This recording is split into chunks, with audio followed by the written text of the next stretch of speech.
Good evening. Thank you for coming. I'm Joseph Slaughter. I'm the new director of the Institute for the Study of Human Rights. I'm a professor in English and Comparative Literature here at Columbia.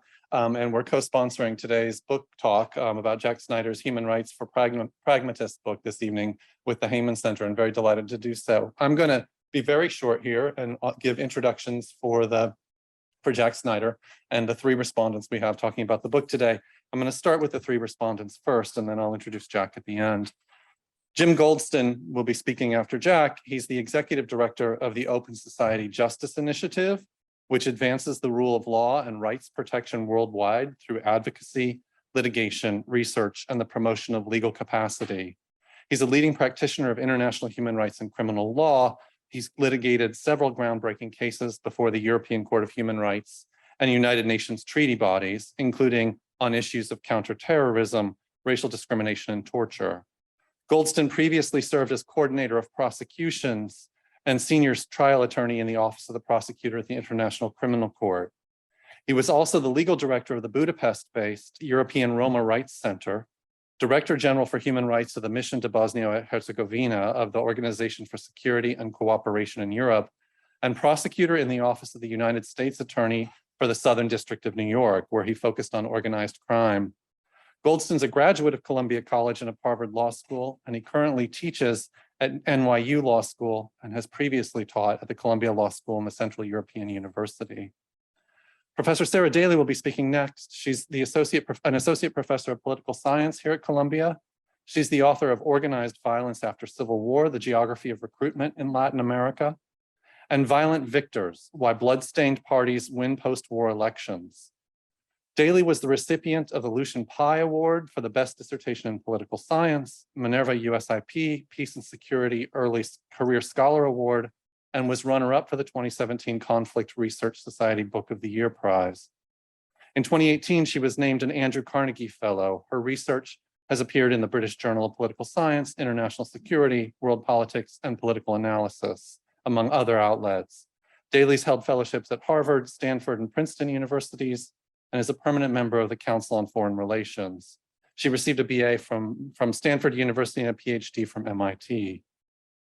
Andreas Wimmer was educated at the University of Zurich, from where he received a PhD in social anthropology in 1992 and a habilitation 2 years later. He joined Columbia University in 2015 as the Lieber Professor of Sociology and Political Philosophy. Previously, he taught at Princeton University and at UCLA. Before moving to the US, Wimmer was founding director of two interdisciplinary research institutes in Europe, the Swiss Forum for Migration and Population Studies at the University of Neuchâtel, and the Department of Political and Cultural Change at the Center for Development Research of the University of Bonn. He is currently a fellow of the Boundaries, Membership and Belonging Program of the Canadian Institute for Advanced Research and a member of the Council on Foreign Relations. For Princeton University Press, he edits the book series Studies in Global and Comparative Sociology, and he also serves as one of the deputy editors of Sociological Science. And finally, the person that we're celebrating today, whose book we're celebrating today, Jack Snyder, is the Robert and Renee Belfer Professor of International Relations here at Columbia at both the Saltzman Institute of War and Peace Studies and the Department of Political Science. He's the author of multiple books, including, among others, From Voting to Violence, Democratization and Nationalist Conflict, Myths of Empire, Domestic Politics and International Ambition, Electing to Fight, Why Emerging Democracies Go to War, which was co-authored with Edward Mansfield, and the book we'll talk about tonight, Human Rights for Pragmatists, Social Power in Modern Times. Jack is also the author of numerous influential articles and a couple of co-edited books, including a very important collection on human rights called Human Rights Futures from 2017. He's a fellow of the American Academy of Arts and Sciences and has held multiple leadership positions in academic organizations. Jack is also, though this is not on the short CV that I saw, an active member of the steering committee at the Institute for the Study of Human Rights that I now direct. Jack, go ahead. Well, thanks so much. How are you? Oh, yeah.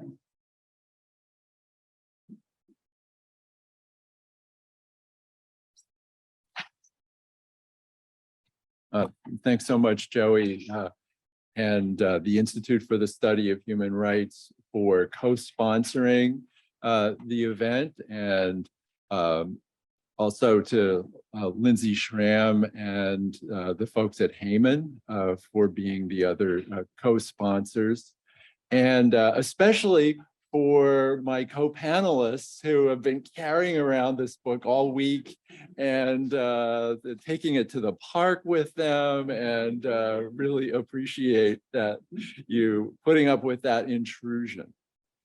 So for many people, the idea of human rights and pragmatism is like oil and water. I recruited an undergraduate research assistant and told her I wanted her to work with me on a project on human rights for pragmatists. And like, she got this strange look on her face and said, well, how can you do that? Human rights is by definition the opposite of pragmatism. It's all about idealism. And then I explained to her, in my morality, ought implies can. And she got it. And then she did great research with me on the book. You may remember a couple of weeks ago, Barack Obama's 30-year-old unpublished paper was discovered, and people talked about the fact that he had called out the liberal Democrats of that era for their, what he called, rudderless pragmatism. So I looked at that headline and said, uh-oh, I better read this to see what's wrong with pragmatism. And if you read down to the second or third paragraph, you found that he was not only criticizing the rudderless, unprincipled pragmatism of Democrats of that era, but also for their failure to organize a powerful majority coalition to actually win power and carry out their program. And so this is, in fact, exactly my own view of principles and pragmatism. Human rights depends on aspirational goals, set out by Thomas Jefferson, or maybe these days we have to say Tom Paine, and the Universal Declaration of Human Rights, and all of what Human Rights Watch stands for today. And I do see those ideals, those principles, as setting the compass for human rights activism, and that's a necessary part of the process. But there's still the other question that Obama was concerned with: how to maneuver on that path towards the goal of actually instantiating human rights effectively in the world. So in a nutshell, the argument of the book is that recent efforts to promote human rights by human rights advocates, but also quite often human rights affirming politicians, have too much legalism, moralism, and universalism, and too much attempting to shame the shameless, and reluctance to undertake tactical compromises that are necessary to move their program forward. Instead, I argue that those who are friends of human rights need to pay more attention to the self-interest of powerful actors, not just the discriminated against and the powerless. They need to pay attention to the need to win over fence sitters with inducements, the need to be expedient in tactics to isolate powerful spoilers who will otherwise crush human rights activism in its infancy. They need to persuade their targets in the local vernacular language of morality, not in the universalistic morality of human rights. And they need to acknowledge the role of mass social movements in the success of the great historical accomplishments of human rights. So anti-slavery, Gandhi, Martin Luther King, all of those successes involved not just principled and pure cadres of professional activists who refused to compromise in principle. They also involved mass social movements of people that were often motivated by religion and drawing on religious mass networks that were either the majority of society or sharing ideals that could appeal to the majority in their society. And joining those mass social movements to a pragmatic reform party whose main goal was to win governing power. So even in political science, my field, there's a lot of discussion of one-way preaching by norms entrepreneurs, where the methodology of successful promotion of human rights values and human rights change is not two-way discourse with people, but rather just teaching the ignorant to be enlightened and to accept these universal values. Even rights-promoting politicians, like say Joe Biden, often talk in this highly idealistic, denunciatory, shaming language.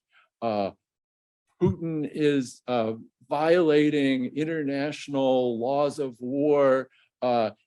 He must not stay in power. The Chinese are perpetrating genocide. And the Crown Prince of Saudi Arabia is a pariah. But then, if you're a politician, you actually have to deal with these people and do the fist bump to the Saudi crown prince. And eventually, probably somebody's going to have to negotiate with Putin about what happens in Ukraine. So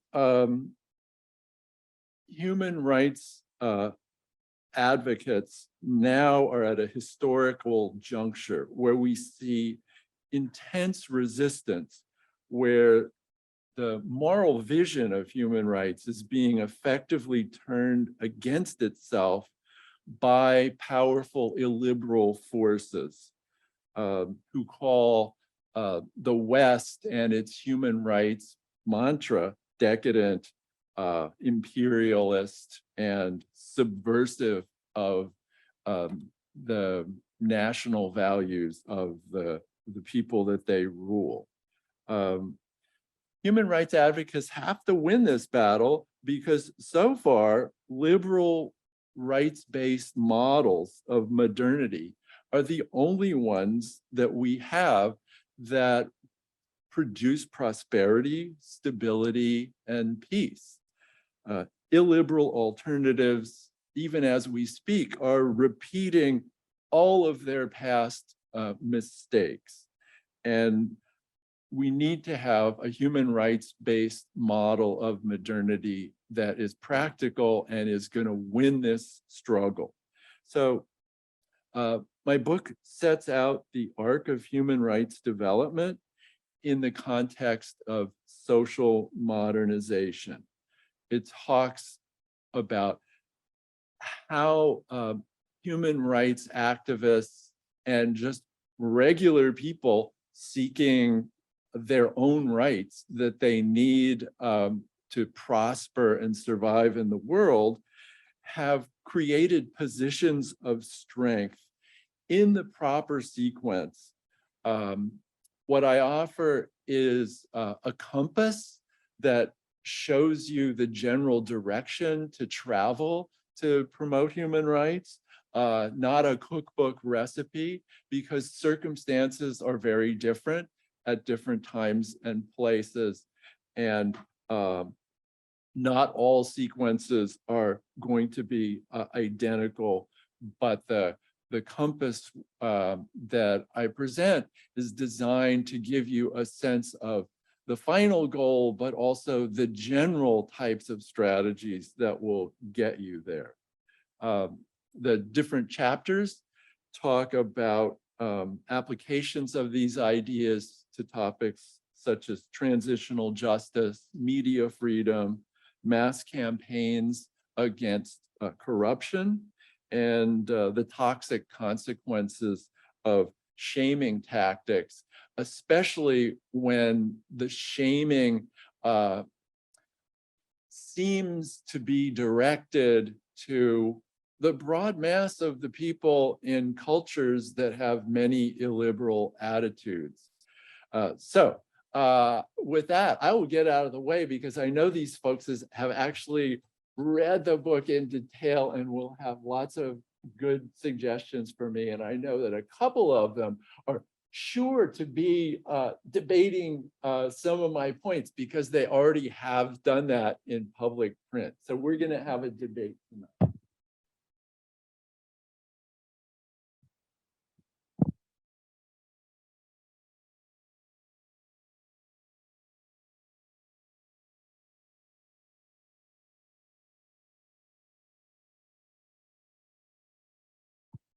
Great.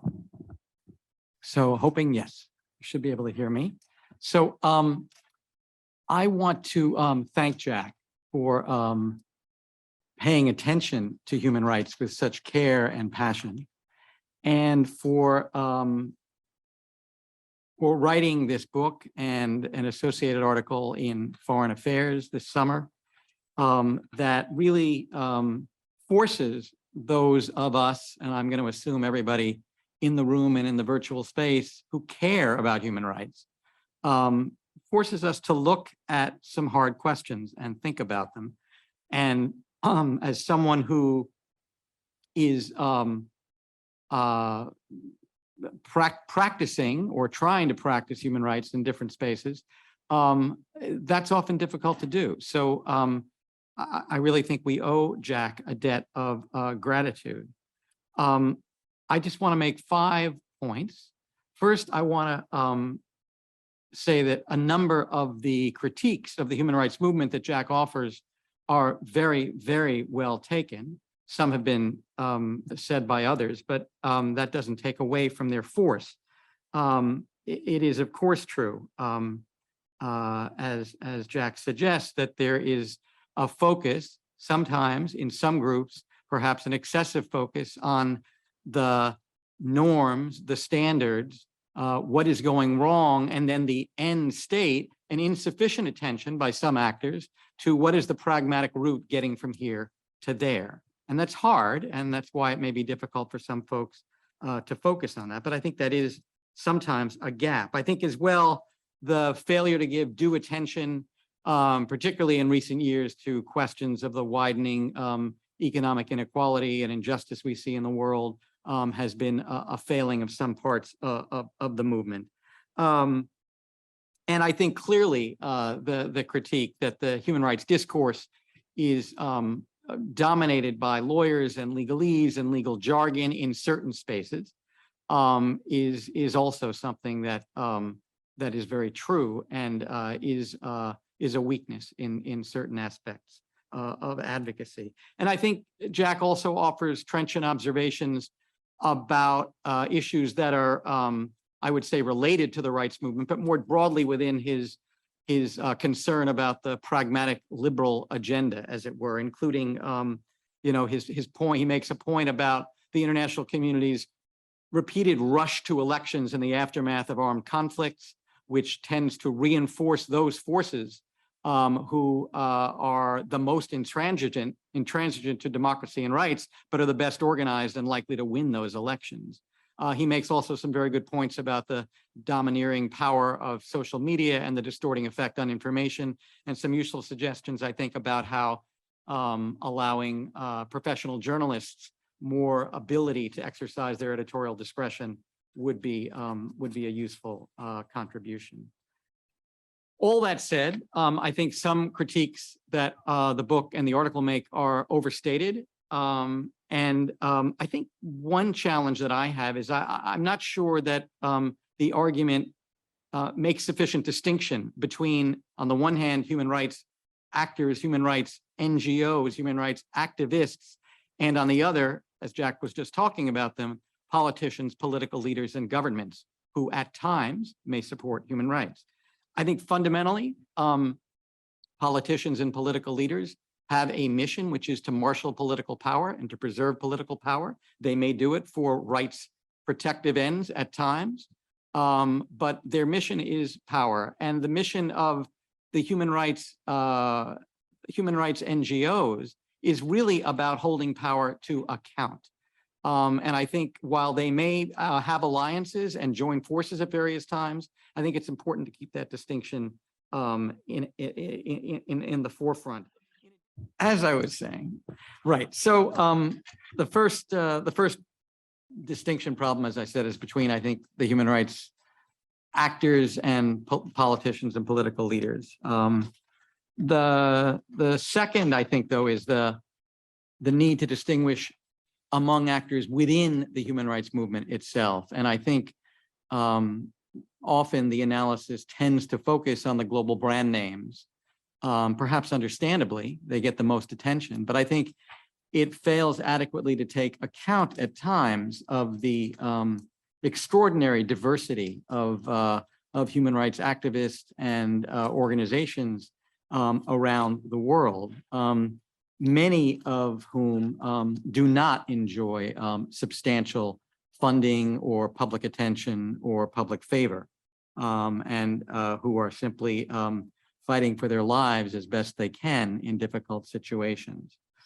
So I think Jack offers the critique that the one-way dialogue and high dudgeon shaming, as he puts it, is not simply ineffective, it's actually counterproductive, exacerbating the problem of democratic backsliding. And Jack referred now to a couple of examples of what he sees as problems using President Biden. Now, I think the critique Biden's statement about Putin is certainly worthy of note, but I think one has to view this in context. First of all, again, I would distinguish between Biden as a political leader and a human rights activist, but I think using his statement to simply discredit public diplomacy, public statements as a form of advocacy that has impact is probably premature, especially in the situation we're talking about, where we've got dozens, if not hundreds, of human rights organizations on the ground in Ukraine doing investigations. We've got the ICC, we've got the Ukrainian prosecutor already registering over 40,000 cases. We've got over 12 European jurisdictions who are probing the situation, where there is momentum building for perhaps a special tribunal on aggression. In that context, it seems to me public statements are important to sustain and deepen that kind of pressure for political actors to actually carry through on their promises of accountability, which does not suggest that it's easy, as Jack has written many times. I think, and then there was the example I think you gave of the fist pump, which I think is an example, and how Biden had to pull back from his earlier threat to make Saudi Arabia a pariah state. But I think that's not an example of the failings of the human rights movement. It's the failings, again, of a political actor to live up to it. And actually, I think we've seen evidence that again, the human rights movement has had some effect on somebody even as intransigent as the Crown Prince of Saudi Arabia. There was a report that when he came to France over the summer, his people made a request to the French government that his status be that it be an official meeting rather than a working meeting, precisely so that he would have a status that would immunize him from any charges that might be issued by an investigating judge if that were to happen. So I think it suggests that the threat is real, and it's actually having an impact on some of the perpetrators. Like the diagnosis, I think some of Jack's recommendations are very, very sound. I think the suggestion that human rights actors need to focus more on corruption and its various manifestations is absolutely right, because people care about it and because corrupt states are less likely to protect rights. But I think, the suggestion that human rights promoters will want to approach their work in a manner more akin to management consulting is, I think, raises some questions given the trajectory of management consulting and its implications in a variety of scandals we've all heard about of late. I think the suggestion that the goal of any successful across-the-board rights-promoting movement must be the creation of a strong reform party, maybe, but even if so, different actors have different roles to play. And I think it's important not to underweigh the importance of those who focus on ascertaining the facts, impartially applying the law to those facts in a nonpartisan, non-political way. Professors, academics have a lot to add to the human rights movement, but they don't have to form a political party. They can write books and write articles and issue important critiques. Jack says that the human rights movement is losing. I think is it Joanne Lai who talked about the French Revolution, suggesting we didn't know its impact yet, it was too early to tell. I think that may be true here as well. But I think, unless I missed it, the analysis understates a number of significant gains that the movement has had in recent years. We've had these significant victories on reproductive rights in Latin America, in Argentina, in Mexico, in Colombia, also in Ireland through litigation and advocacy. We've had advances in the field of universal jurisdiction with the conviction last year in a German court of a Syrian colonel for mass torture, which has breathed new life into that movement. We've had, of course, the gains in the climate rights and justice movement in the courts, which as recently as August, the Financial Times reported that the threat of lawsuits was actually having and could well in the future have a potential impact on the cost of corporate insurance and real life factors for financial figures. So let me just close with 3 points, if I may. One is, as persuasive as a number of Jack's critiques are about the shortcomings of the movement, I think they don't require abandoning the moral underpinnings of the movement or many of its distinctive methodologies. I think rooting rights work in local communities, which is of course critical, does not mean we have to abandon universal principles. Universal principles, even if they don't take effect immediately, matter. The fact that most governments formally sign up to say, I won't torture, doesn't mean that none of them will torture, but it does advance a conversation among actors both within countries and across the world in what the parameters of what governments are permitted to do and can't, and what they can state publicly and can't will be. Secondly, Jack's insight and assertion is that power leads, rights follow. And he has a very powerful depiction of much of European history and where the rights movement emerged out of the rise of liberalism, which I find very compelling. But I don't think that fact implies that rights advocacy does not have agency and that rights advocacy itself cannot affect power. Sometimes insisting that people act based on the fiction that aspirational norms are actually in force. So believing, for example, that the rule of law is in force, even though we know it's not, acting on that fiction actually can, in fact, move change in a positive direction. I think we've seen that time and again. And finally, I guess, even as if the human rights movement were to take on many of Jack's suggestions and critiques, that won't be enough. We need more than a more effective human rights movement if we're going to address democratic backsliding, the rise of authoritarianism, and all the other problems that Jack rightly decries. We really do need to pay attention to all the other actors in a broad coalition, including labor unions, businesses, governments, interested individuals, et cetera. And I don't think we can place all the responsibility for the woes of the world on a human rights movement, which is doing pretty well and still does have a lot to learn. Thank you.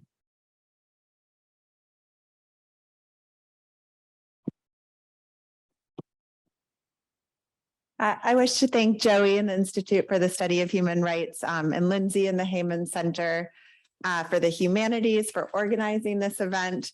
And most of all, I wish to thank Jack for writing this extraordinary book that I could read and engage with and now celebrate. It's an honor to be on this roundtable.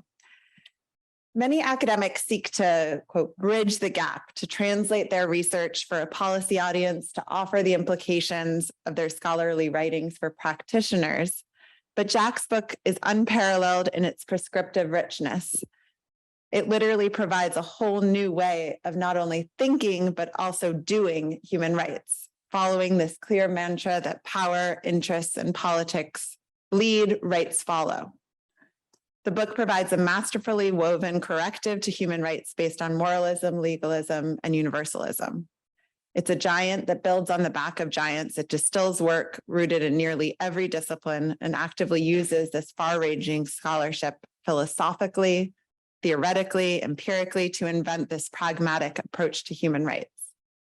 To very quickly summarize and build on Jack's summary, the social power theory of human rights argues that rights thrive when buttressed by interests, coalitions, institutions, ideologies, and regimes that support them. According to this practical approach, human rights must be in the self-interest of a powerful set of groups in society that ideally partner with a mass movement and a progressive political party. While allowing that at times the progression of rights involves 2 steps forwards, 1 step back, the pragmatic approach seeks to minimize this potential for backlash in order to maximize the best rights outcome that are realistic. The manuscript moves seamlessly across units of analysis from individual interests to the international system. It moves across time from pre-modernity to the present. It moves around the world, marshaling evidence and arguments about countries ranging from the great powers to the BRICS members to the poorest nations. So it's a book highly difficult to synthesize in these few minutes to which we have been allotted, but let me mention just a few kernels. A first key takeaway is that to change rights, it's necessary to change incentives and opportunities. Second, the book suggests that among the most important ways to advance human rights globally is to cure liberalism in the core group of advanced democracies and then the liberal international system that they created. This is particularly necessary for the open door principle to operate.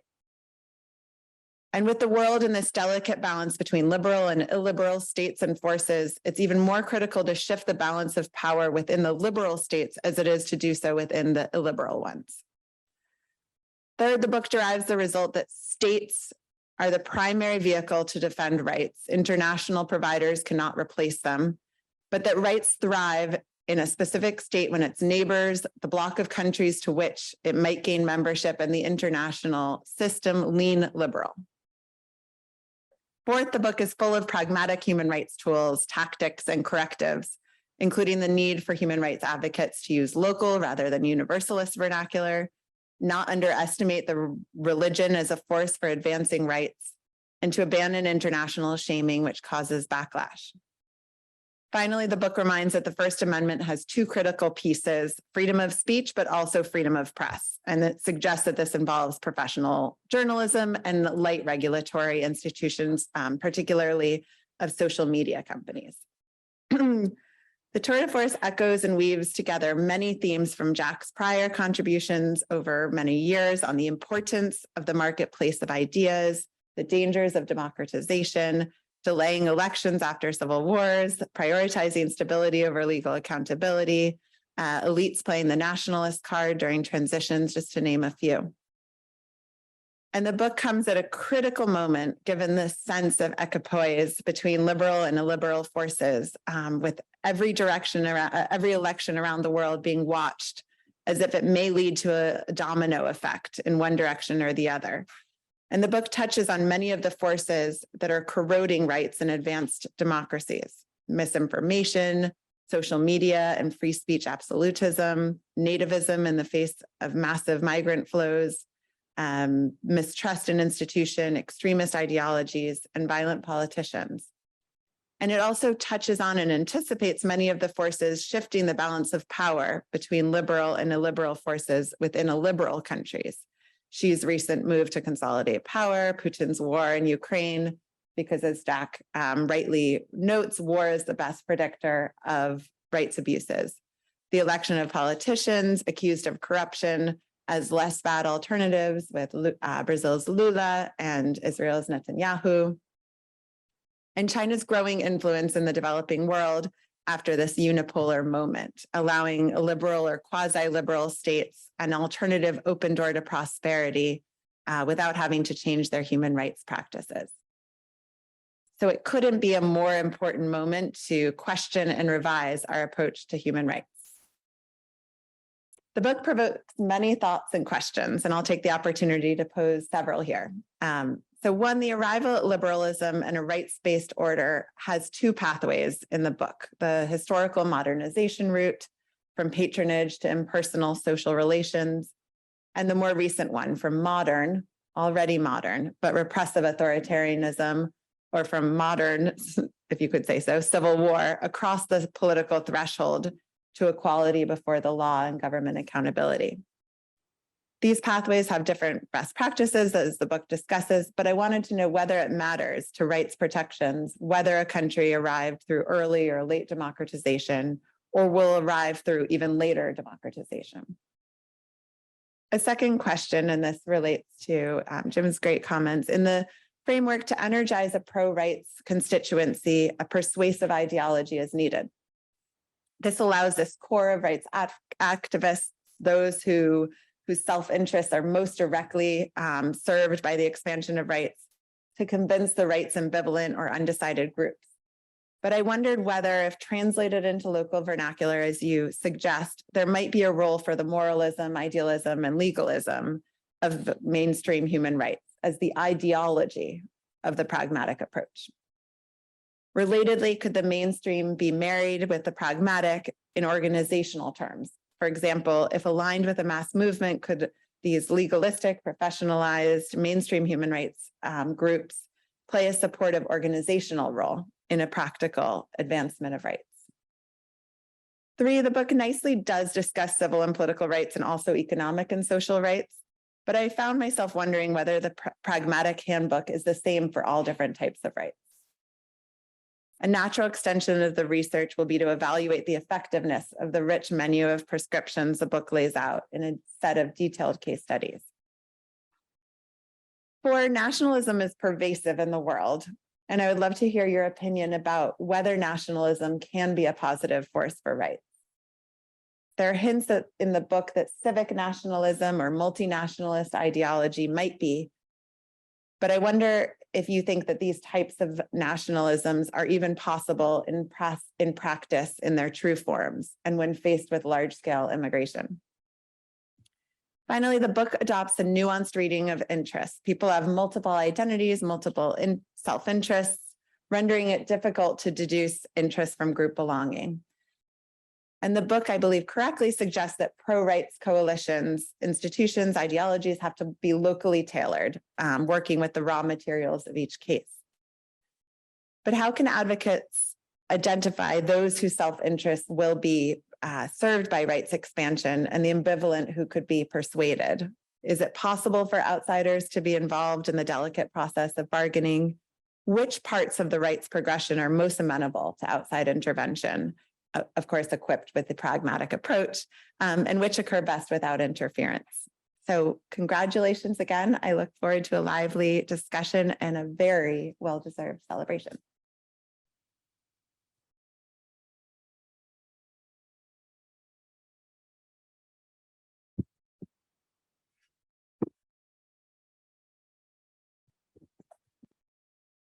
Thank you for having me here.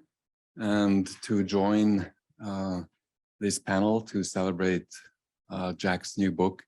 It's a magnificent book. It's a masterpiece. I really am full of admiration after having spent almost the whole last week reading it.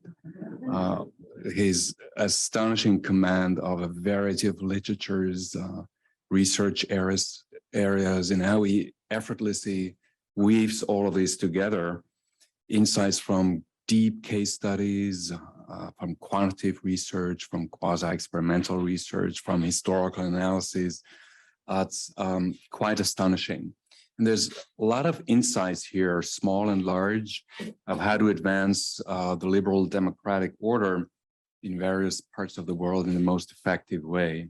I fully agree with the core argument of the book. I find it so refreshing to actually have it so clearly laid out that for the liberal democratic order to flourish, it can only be, it has to be established by powerful enough actors who endorse and support it. So that's the power pragmatic approach to human rights. And I think that most political scientists and political sociologists would probably subscribe to that power focused approach to rights. And there's various, there's power distributional theories, in general, historical institutionalists and so on, that all would kind of subscribe to that, perhaps with the exception of the people who believe in norm entrepreneurs and cascades and so on. But other than that, I think there's a lot of, I think, pretty mainstream political science and political sociology that would agree with your analytic strategy with the main kind of tenets of the book.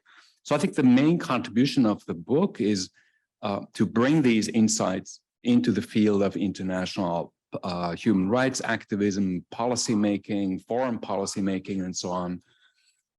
And I think it has this point of view, a power configurational point of view, has rarely been articulated with such force and in such convincing ways. And I think that's what I see is the value of the book. I have a timing myself here with this beautifully, but also brutal timer. And I see that I should be a pro. I should know what 8 minutes means, but I don't. So I have all these points that I wanted to even more forcefully agree with, but I leave it out. So let me start with a question of terminology. So the title is about human rights, and it addresses these community of human rights activists and policymakers. But what you mean, or what you do is you have a much larger understanding of rights than usually. So sometimes you talk about the rule-based governance, so rule of law, but sometimes you include democracy, market-based, rule-based economies, good governance, and all these other good stuff. So you really talk about liberal market democracies, not necessarily in a narrower sense about human rights. And sometimes you go even further and associate human rights with modernity at large. So a society based on marriage rather than birthright, on choice rather than coercion, on rationality rather than tradition, and so on. So this forces the book to move, to become very broad. And so sometimes it reads, that's not a criticism, it reads like a rerun of classic modernization theory with an updated terminology, with much more analytical precision, without the teleology that was kind of built into the earlier modernization theories. And sometimes it reads like another version of the post-Cold War books by Acemoglu and Robinson or Fukuyama that list all the good things that need to go together according to the liberal credo, such as rule of law, democracy, free markets, and so on, and in the way that they have come together historically in the Northwestern democracies, which stand out as the best possible societies that ever existed in the world.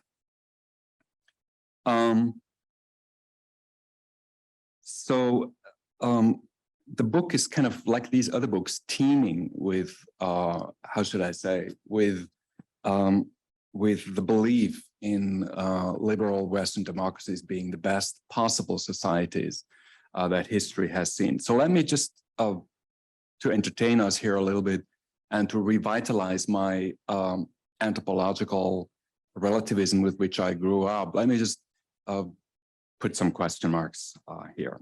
So first, Jack rightly observes that liberal democracy can only flourish when there is peace.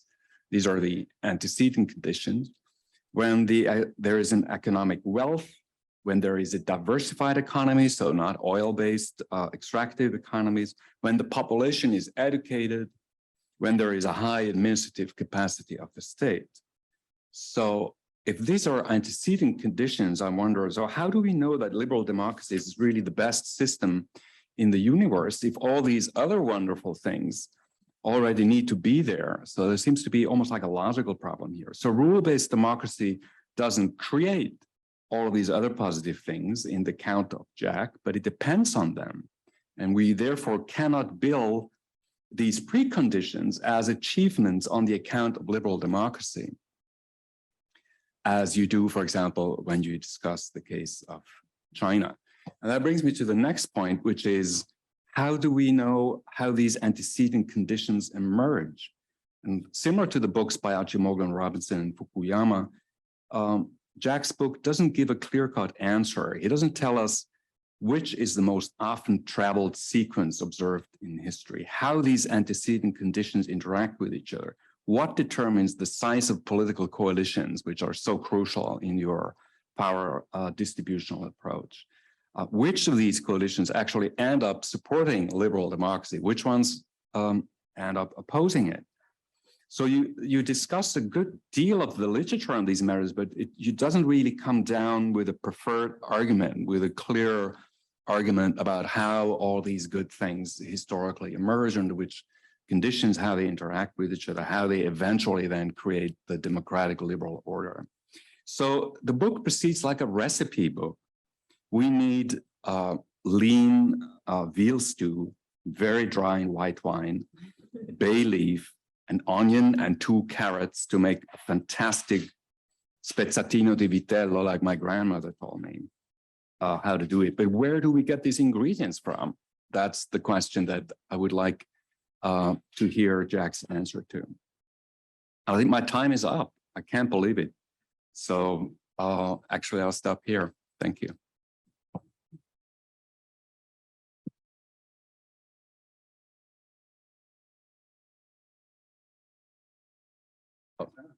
These are such fabulous comments, which are going to help me very much, because I have to write a piece for the Political Science Quarterly soon that's reflections on my book, things that I didn't get quite right or would want to say something different about now. And so you've done like all the work for me. Jim, a lot of great points under the heading of a better understanding of what human rights activists do and the benefits of doing it, more or less the way they've been doing it. And I agree that it often can make sense to have a division of labor across the politicians, the mass social movements, and the principled activists. But I worry that sometimes, not always, the idealists step on the toes of the pragmatists, and in ways that undermine the project as a whole. Even in the little Foreign Affairs Online piece, I had the bit about Abraham Lincoln and his critique of the abolitionists in New York State for running candidates against the Whigs, and as a result, splitting the anti-slavery vote and allowing the Democratic candidate, the slaveholder James Polk, to become president of the United States because he got New York State's electoral votes. And that led to the war against Mexico and the expansion of slavery. And so Lincoln says, you know, the tree is known by its fruit. And so I don't know that like anything quite that bad is happening right now because of the serious, you know, excesses of idealism of the human rights movement. But I do know that there's criticism of the human rights brand that doesn't really distinguish between what Human Rights Watch says and what Joe Biden says, but that calls the West, the liberal West, with its human rights fetishes, decadent, degenerate, and opposed to all of our society's traditional values. And I think that it's just impossible to, in the ideological and propaganda climate of today, to separate out the things that are seized upon as provocations by opponents of liberalism and exploited politically, and sort those into, well, don't pay too much attention to that because those are just the idealists talking. I think it's all of a piece. I agree with you on a lot of points, though. The people who do human rights field work, as opposed to sometimes the people in you know, the office buildings in Midtown Manhattan, are very pragmatic about the way they go about their work. I agree with Alex Cooley's recent piece in Foreign Affairs Online, where, writing with a sociologist, he says that, you know, shaming really can be very effectively used effectively, especially if you shame not necessarily the shameless perpetrators, but the supporters of the perpetrators. On the management consulting point, you know, I have colleagues who have devoted their life to democracy and human rights promotion, who like the SDGs, the Sustainable Development Goals, because they're not very legalistic and because they come with the implication that you'll get development assistance if you kind of play ball with these loose reform principles. And they think that that way of doing human rights advocacy is, at least sometimes with some regimes, gives you entree and is more effective. Yeah, I apologize for that headline that Foreign Affairs Online gave my piece that said that human rights was losing, which is not something that's actually supported by the statistics. I'm skeptical of some of the statistics that show that human rights is like booming and expanding, but the statistics that I believe in are statistics that show that, you know, well, human rights is, you know, has not lost, but it's not gained a lot either, and it's still in the game. And I would not have chosen the word losing, which I found I saw that word probably in the same 5 minutes that you saw it for the first time. Sarah, oh my goodness, so many great issues and questions for my PSQ article. Thanks for raising the bit about the open door. You know, one of the most common reactions that I have from human rights, like practical people, is this argument that I have about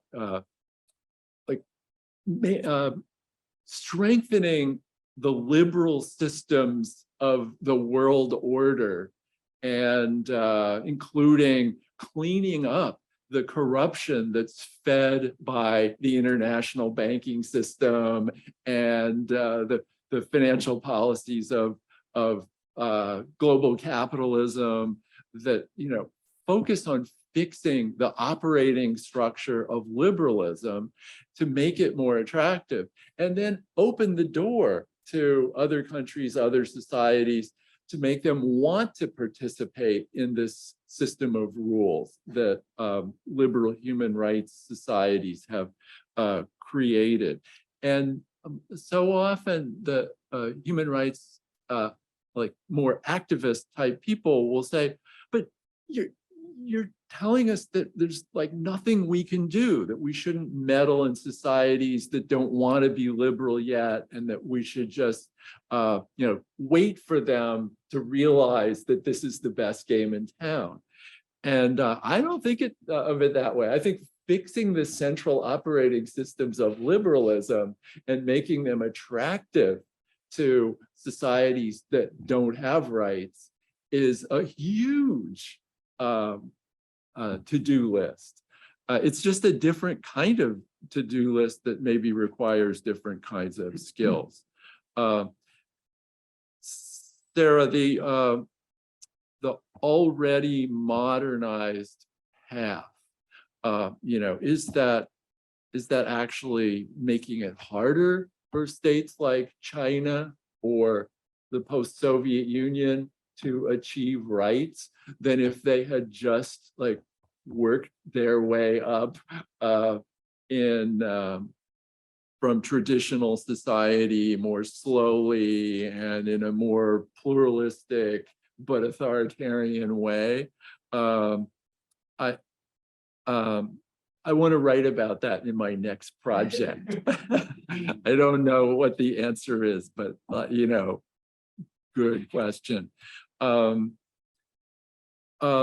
idea that human rights advocates can connect to the moral vernacular and in that way be localizers, but maintain their principled style of work.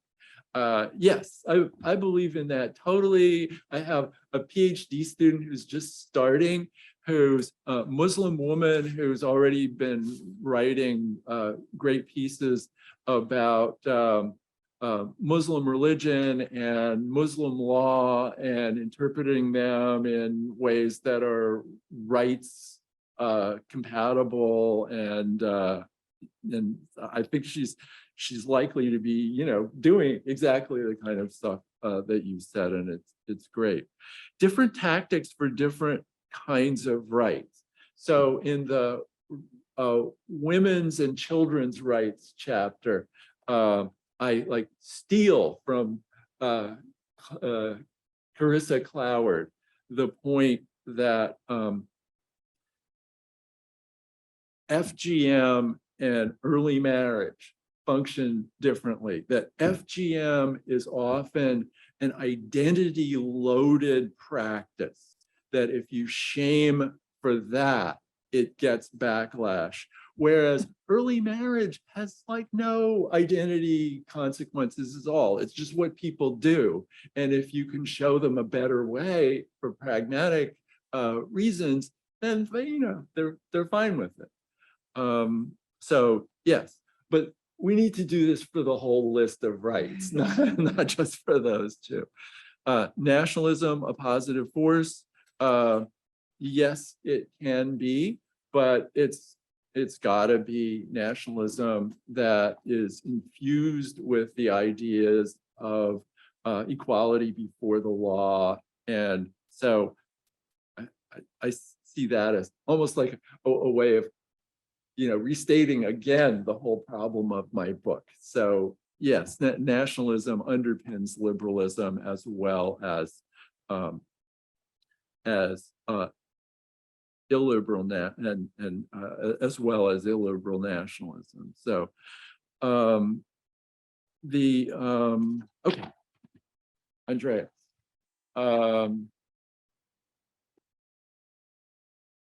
So all good things go together. One of the parts of the book that is left a little dangling is the theme of social equilibrium that's in every chapter.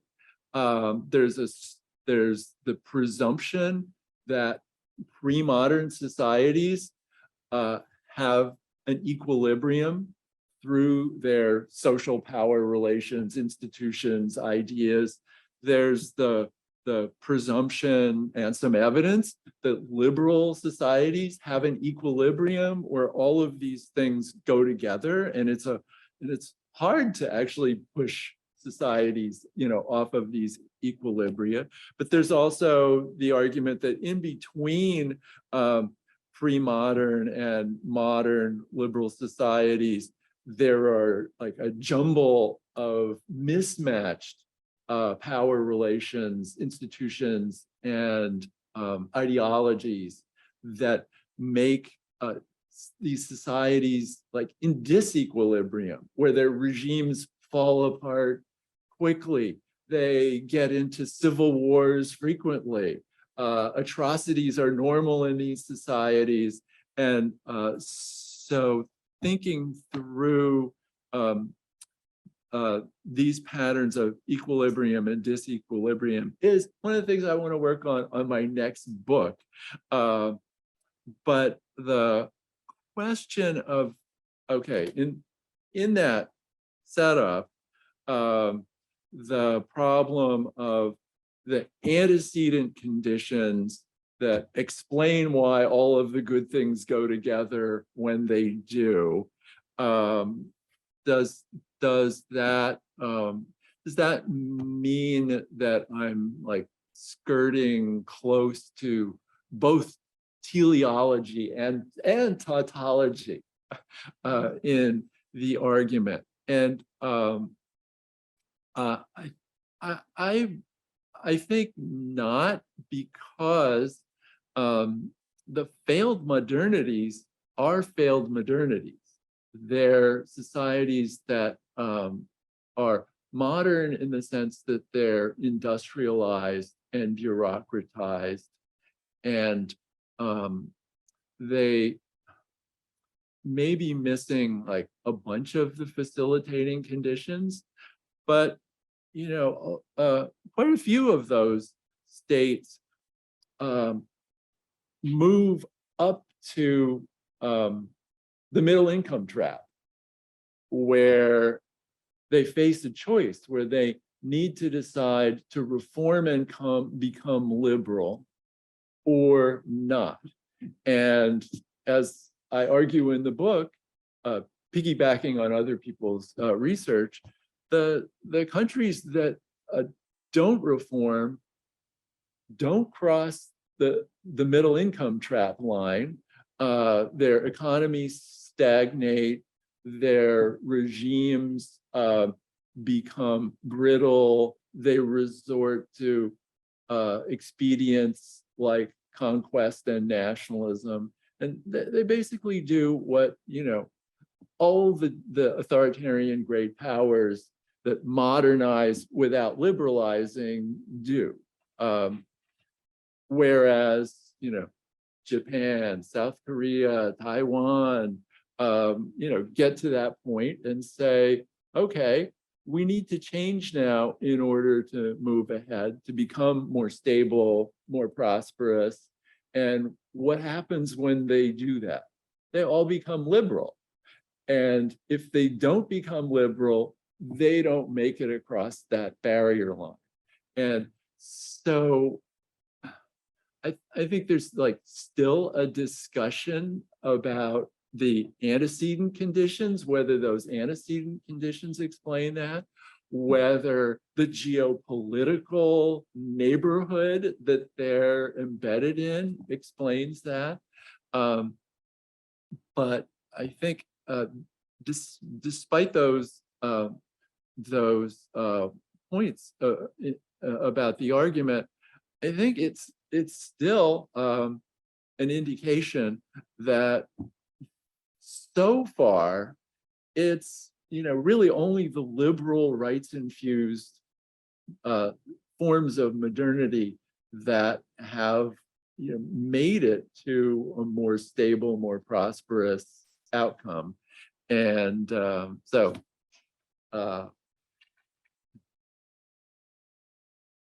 that's my response. Would people like to follow up with questions, or should we open the audience?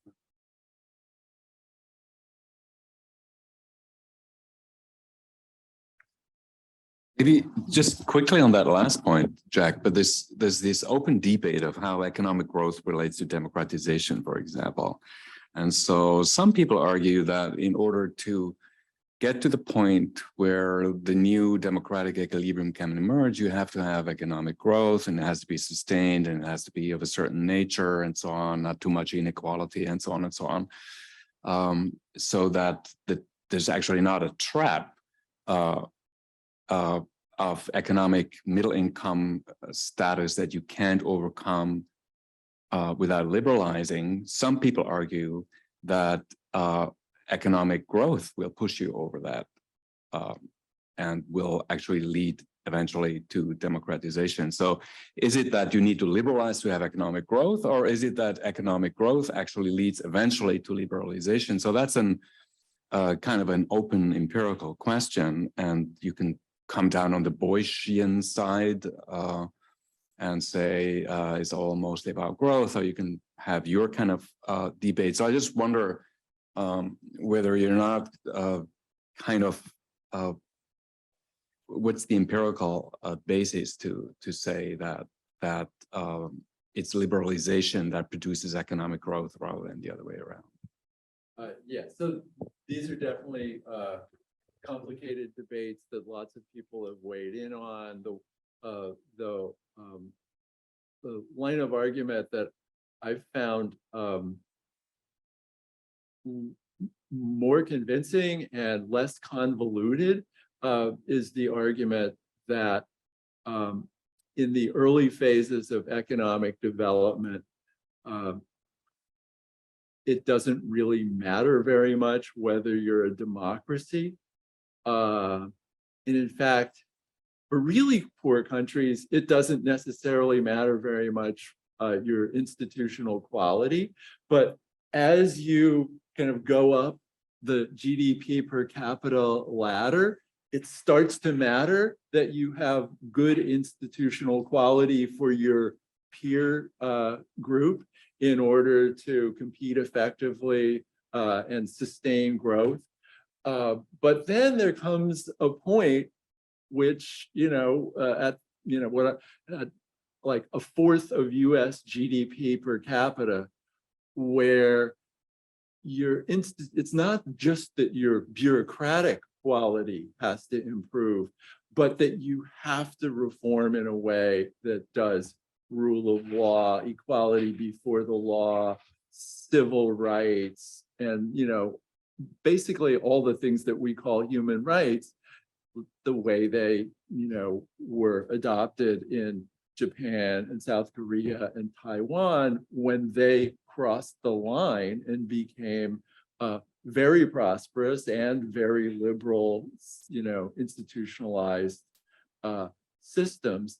And the countries that were kind of rich for a while in an authoritarian system like Argentina, say, got stuck because they didn't make that decisive move towards fully liberal institutions and fell way back.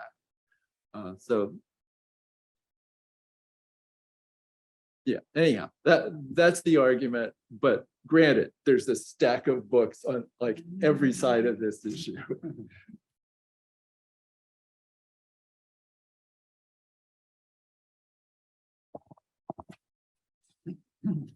Hi, thank you very much. My name is Ross Kildee. I'm a recent Fulbright scholar at the Salzman Institute. Can I just make two quick points? I was interested in the fact that you brought up anthropology as your background and on this question of liberalization and growth. I wonder if you think that there are multiple pathways to both of those outcomes rather than thinking about them just together. And more directly on the point about pragmatism, I just want to ask you if you see it as more of a changeable socio-political strategy, or do you see it as more of a permanent approach to human rights? In other words, should we be pragmatists all the time, or should we be pragmatists when we need to be? And I wanted to link that to a point about Russia and Ukraine and the debates over negotiations at the moment. Some people are calling pragmatically for negotiations. Others are saying that if you cede territory to Russia, you endanger a lot of Ukrainians in the eastern part of the country. And in that context, I wonder whether pragmatism can, in some scenarios, become complicity in abuses as well. So I think that the importance of being principled is to map out the goals that you have. And they're goals not only of the final end state, but they're goals of the kinds of institutions and ideologies that you need to construct in society and infuse into people's ethical sense in order to eventually reach your goal.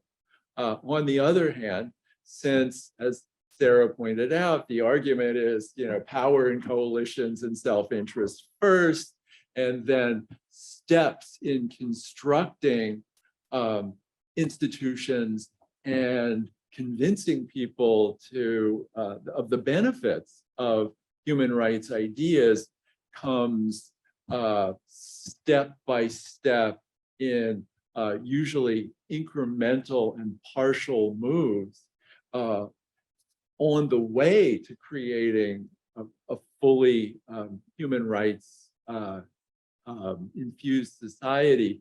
You need to, as you're making those pragmatic steps, like up the ladder, so to speak, you need to be, constantly asking both principled and pragmatic questions. So, who's going to support me? Who's going to become my, dire, unalterable enemy if I take one or another intermediate principled move? And who can I afford to pay off with a side payment that will have nothing to do with rights, but they'll agree to support me in power because I've done this other thing, which is unrelated to principles entirely, neither violating principles nor advancing principles. And so my principled test is for pragmatic strategies is, in part, does this contribute to the building of the kinds of institutions and ideas that I'm going to need later on at the end of the line? Or does it actually tear them down to make a deal with on the basis of power and self-interest? Can I ask a question, Jim? I know you need to go at 8, so you're on your way out, I understand. But I want to ask a question that picks up a little bit on what Andreas is highlighting the point about a definition of human rights right at the beginning of the presentation. And there are multiple accounts, multiple definitions of human rights, multiple versions of human rights that are here, I think, in each of the responses. And Jim's gave us, a version that is about holding power to account, right, as a version of human rights. And Jack's, yours, the pragmatic version, as I've understood it from the book and listening to you responding to other people here, is that, it's about liberalization and a kind of liberal commitment to a liberal democracy market economy. It's not clear to me whether the liberalization and the stability and prosperity are the goals of human rights. Thanks, Jim. Appreciate it. It's not quite clear to me whether the liberalization and the stability and prosperity that are to come with it are the goals of human rights or are simply the metric of the success of human rights, right? In the ways in which you're describing it. So that crossing the middle income barrier line is the evidence, in fact, of liberalization, right? Or is it the goal of you, as you understand it, of a human rights project, the idealized version of the project? Yeah, Sarah. Just jump in with a question related to that, just to combine the two questions is, since liberal welfare states are the best protectors of rights, should Human Rights Watch be just democracy promoters and liberal promoters, or should we be promoting human rights, or should we be promoting just liberal democracy and the welfare state? I really have never thought of the Human Rights Project as one of holding power to account. Although, you know, there's a long tradition of people thinking about rights mainly as rights against the state that protect people from the predatory power of the state. But you know, my whole theory is in favor of the power of the state. I just want the power of the state to be wielded by people who are in favor of rights. My measure of, or my justification for being in favor of human rights is, well, first of all, I think like people can have, people can value human rights as, you know, things in themselves. Some, you know, kind of Kantian absolutist reason for being for whatever human right is on the checklist. And I have no objection to that. But my main interest in this book is the value of human rights as the currently best and arguably only system of social relations that people have devised that actually produces a good society. So, you know, I have a throwaway line in the book about Deng Xiaoping was the guy who advanced human rights more than anybody else because by transforming China into a capitalist power that had enough prosperity to end things like child labor, that, you know, he did more for human rights and child labor than like any human rights activist anywhere in the world. And so my litmus test in this book is, you know, does it produce a good society in terms of peace, prosperity, and stability? And since the answer is human rights is your best chance at doing that, it also, by the way, answers the question of justice, as long as you think that the Universal Declaration of Human Rights is the statement of just stuff. Or should Human Rights Watch explicitly promote democracy and explicitly oppose corruption, which they sort of do both of those, but it's always kind of half-hearted. Yes, I think they should, you know, not be so diffident about admitting that anti-corruption and pro-democracy are really at the core of what makes human rights work, and they should say that.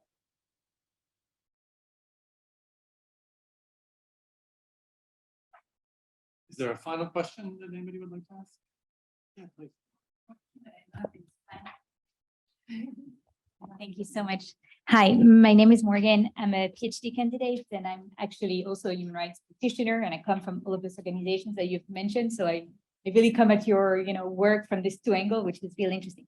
So I hear a lot from your arguments, this binary between liberal and illiberal regimes. And so I'm wondering to what extent there is space in your argument for, you know, counting for all of those states, those regimes that are in between, you know, those hybrid semi-authoritarian, whatever you want to call them, type of regimes that are actually designed and developed, as a permanent option, not on a kind of liberalization kind of spectrum type of progress, process, but rather as a third way or as an alternative, to liberal and illiberal regimes. And so in this context, and so I'm thinking China, but I'm thinking also for Singapore or all these other states. I'm wondering, a lot of your argument seems to be focusing on the willingness of this regime to comply with the human rights agenda. And I'm wondering to what extent there is space as well for an argumentation around the ability of these regimes to do so, be it institutional maturity or, freedoms, state of freedoms or economic, status, whatever, but, the ability that they have to actually comply rather than the willingness. And my second question within this category of hybrid regimes or semi-authoritarian regimes, whatever you want to call them, I'm sure you're aware of Vreeland's, work on torture. So he actually shows, and I'm sad that Professor Goldstein has left because he was mentioning this before, but so Vreeland has showed that in those, hybrid regimes, actually signing or ratifying certain treaties, and he works on the Convention Against Torture, actually leads to more torture. Because once these regimes that have no incentive or no reason or no rationale to actually open up all the way, once they open a little bit of space, then they actually find themselves having to police that space that they've just opened, right? And so in that context, I'm wondering if there is, I don't know, an alternative, if your human rights pragmatism actually works as an alternative as well in those regimes, that are not, yeah. I think you understand my question. I'm not going to go any further, but yeah. Yeah, so the free media chapter has some evidence. This is new evidence that my co-author of that chapter, Tamar Mitz, developed and analyzed, that if you have a mismatch between the freedom of speech in a country and its level of democracy, especially if there's a lot of free speech, but in a country whose political system is not very democratic, that that's likely to produce lots of human rights abuse. There's another article done by another author that found essentially the same thing, that countries that increase freedom of speech without also democratizing, it led to protest, criticism of the regime. The regime responded by cracking down, repressing people, political prisoners, and torturing them. So yeah, so the book, perhaps somewhat inconclusively, winds up spending a lot of time on these regimes that are in the middle, the ones that are in disequilibrium, the ones that manifest patterns of 2 steps forward, 1 step back, and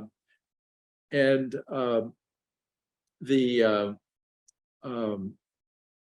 whole sequencing discussion looks at how to go through this middle zone of disequilibrium with weak governance and institutions that are like, some of them are liberal, some of them are authoritarian, and how to like go through this disequilibrium situation in a way that builds gradually the institutions of liberalism. And so the sections are kind of more descriptive of how that works in different issue areas like corruption. And I don't have, a grand synthesis on that point, which is too bad, because I think it's like the really big point. On willingness versus ability, I think that it's important for any set of international human rights institutions that we have to take into account the ability of states to comply. For states that are impoverished and have weak state institutions, it's just easier to create political stability in the old way with patronage and repression. And to pretend otherwise is not doing a favor to the people who live in those states. And it's also not doing a favor to the reputation of the human rights movement for successfully being able to prescribe reform, because it usually doesn't work if you don't have the right antecedent conditions. Shall we have a drink and continue this for in more informal conversation? We have done yeoman duty, so which I really appreciate the panelists and the audience who lived through danger to hear what we have to say.